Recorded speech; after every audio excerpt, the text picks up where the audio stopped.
ఎన్ని సంవత్సరాల నుంచి ఉంటున్నారు ఇక్కడ? ఏంటి 20 సంవత్సరాల నుంచి ఇక్కడే ఉంటున్నాం సార్. దయచేసి మాకు న్యాయం కావాలి. మాకు చాలా చిన్న చిన్న పిల్లలు, మేమేమి ఇక్కడ సాఫ్ట్వేర్లం కాదు కదా, హైడ్రా ఉన్నోడింటికి లేనోడింటికి కాదు సార్.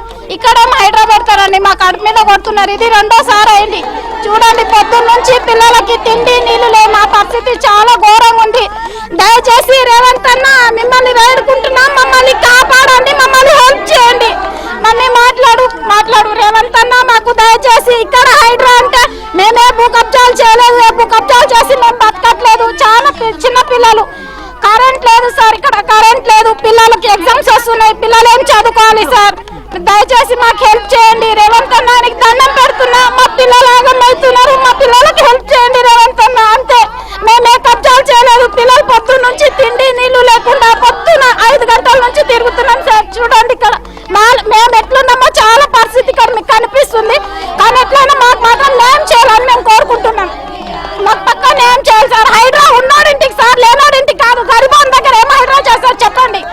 గవర్నమెంట్ నుంచి మేము ఏం కోరుకుంటున్నాం? మేమున్న జాగాలో మాకే కావాలి. హైడ్రా అంటే ఎక్కడ పెట్టుకోవాలి? గుత్తపలిచిన దగ్గర హైడ్రా, బీదోడ్ దగ్గర కాదు. బీదోడ్ కట్ మీద కొడితే ఏమొస్తుంది? మాకు న్యాయం చేయాలి.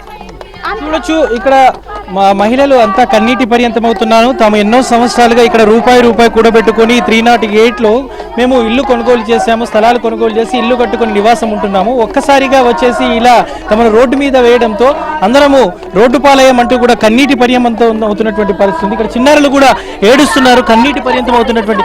అమ్మ, నీ బుక్స్ ఏమయ్యాయి? ఏంటి మొత్తం రోడ్డు? బుక్స్ అన్ని బయట పడేసి పోయారు సార్. న్యాయం బియ్యం పిల్లలను కూడా చూడకుండా పోయారు సార్.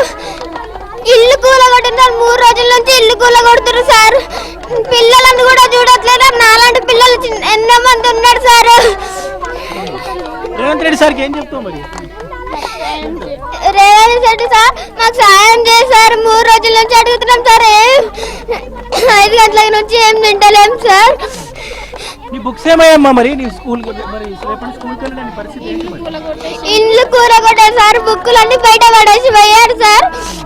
మాకే ఎగ్జామ్స్ ఉన్నాయి సార్. ఎగ్జామ్ పేపర్స్ కూడా ఇచ్చారు సార్. చూడొచ్చు, రేపటి నుంచి ఏదైతే మేమంతా రోడ్డు మీద పడ్డాం, చదువుకోవడానికి బుక్స్ అన్నీ కూడా ఇంట్లో సామాగ్రి అంతా కూడా రోడ్డు మీద వేసేసారంటూ కూడా ఇక్కడ ఉన్నటువంటి వారు కన్నీటి పర్యంతం అవుతున్నారు. చిన్నారులు మనం ముఖ్యంగా చూడొచ్చు, బుక్స్ మొత్తము బ్యాగ్స్, బుక్స్, దాంతోపాటు ఇంట్లో ఉన్నటువంటి సామాగ్రి అంతా కూడా రోడ్డు మీద పడ్డటువంటి పరిస్థితి. చెప్పండి అమ్మా, మీరు ఎన్ని సంవత్సరాల నుంచి ఇక్కడ ఉంటున్నారు? నేను మా పెళ్ళి 18 సంవత్సరాలు అవుతుంది. మా మామ, మా అత్తయ్య వాళ్ళు ఇక్కడ అంతా రాళ్ళు. మేము వడ్డరలేమండి. ఇక్కడ మిషన్ ఉండేవి, ఆల్రెడీ పెద్ద మిషన్ కేసారు. 30 సంవత్సరాల నుంచి ఇక్కడ పని చేసుకొని బతికే వాళ్ళం. కబ్జాలు లేదు, ఏది లేదండి. ఎందుకు అసలు నాకు అర్థమవ్వట్లేదు. హైడ్రా వచ్చింది, పబ్లిక్ ని డిస్టర్బ్ చేయము అని చెప్పేసి అన్నారండి. అసలు పబ్లిక్ డిస్టర్బ్ చేయనప్పుడు ఒకటమ్మా, హైడ్రా కమిషనర్ రంగనాథ్ ఒక ప్రకటన కూడా విడుదల చేశారు. మేము పేదలను ఎక్కడా టచ్ చేయట్లేదు, అధికారులకు కూడా ఆదేశాలు ఇచ్చాము, పేదల ఇల్లు ఏ ఇల్లు కూడా కూల్చట్లేదని హైడ్రా కమిషనర్ రంగనాథ్ ఓపి చెప్తున్నారు. ఇక్కడ గ్రౌండ్ లెవెల్ సిచ్యువేషన్ చూస్తాము, మొత్తం పేదలే ఉన్నారు. మేము వచ్చి కాళ్ళు పట్టుకొని రిక్వెస్ట్ చేశాం సార్. పొద్దున్న అసలు ఒక ముసలి వాళ్ళు, చిన్న పిల్లలు ఉన్నారు సార్, స్కూల్ చదివే పిల్లలు అందరినీ ఏమంటారు, ఇంట్లో ఉంటే దౌర్జన్యంగా బయటకు లాగేసి ఇండ్లు గుల్లగొట్టారు సార్. మేము వాళ్ళకి రిక్వెస్ట్ చేసాం, కాళ్ళు మొక్కాం ఆల్రెడీ సార్. మేము ఏమంటాం, చెరువులు కట్ చేసి ఆల్రెడీ అక్కడ మాదేపురం అని చెరువులలో ఉన్నాయి సార్. వాళ్ళ అపార్ట్మెంట్లు, వైన్స్ అన్ని చెరువులలో ఉన్నాయి. అట్లాంటి ఉన్న చోట పోవాలి, కానీ లేని వాళ్ళ ఇళ్ళ మీద పడితే మీకు ఏమొస్తుంది? అసలు నేను ఏమంటున్నా, పబ్లిక్ ఇంతమంది పొద్దున్న నుండి సార్ అసలు నిద్రల్లో ఒక్కొక్కరు ఏడుస్తూ పిచ్చోల్లాగా అయిపోతారు. అసలు ఏం పాపం చేశాం సార్? హైడ్రా అంటుంది గరీబాల ఇల్లు కూలగొట్టం, గరీబాల ఇళ్ళ కాడికి పోమని అంటున్నారు. ఈ గవర్నమెంట్ ఏం గవర్నమెంట్ సార్? మేము ఎవరిని తిట్టట్లేదు సార్, ఎవరిని ఉద్దేశించి మాట్లాడలేదు. ఒకటే ఏమంటాం, రేవంత్ రెడ్డి సార్ గారిని కోరేది ఏంటంటే, గరీబాల ఇల్లు ఎందుకు డిస్టర్బ్ చేస్తున్నారు? ఉన్న వాళ్ళ ఇల్లు కొండి సార్.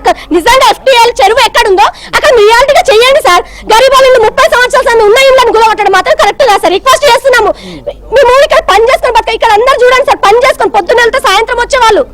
వాళ్ళు డబ్బులు పెట్టి కొనేది కాదు సార్, ఇక్కడ కట్టుకొని ఉన్నారు.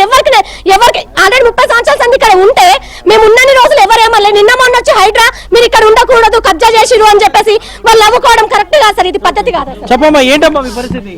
ఏంటి సార్, రోడ్డు మీద పడ్డాము, మాకు తిండి లేదు, తిప్పలేదు. రాత్రి నుంచి ఇక పిల్లలు పట్టుకొని కూలి నాలు చేసుకొని ఇంట్లో పని చేసుకొని బతుకుతున్నాము. ఏం చెప్తాం మరి హైడ్రా కమిషనర్ రంగనాథ్ కి సీఎం రేవంత్ రెడ్డి? ఏం లేదు, మాకు న్యాయం చేయమంటాం సార్. మాకు లేట్ కావాలి, మాకు న్యాయం కావాలి. కరెంట్ కూడా కట్ చేసేసారు కదా ఇప్పుడు. కరెంట్ ఏం లేదు, కరెంట్ లేదు. పిల్లలు పట్టుకొని ఎట్లుండాలి కాదు చెప్పండి. నేను వాళ్ళకి అడుగుతా. ఇక మేము పిల్లలు పట్టుకొని ఎట్లా రాత్రి పూట ఎట్లుండాలి? కరెంట్ కావాలి, పొద్దున కిందాక మాకు కరెంట్ కావాలి. ఏం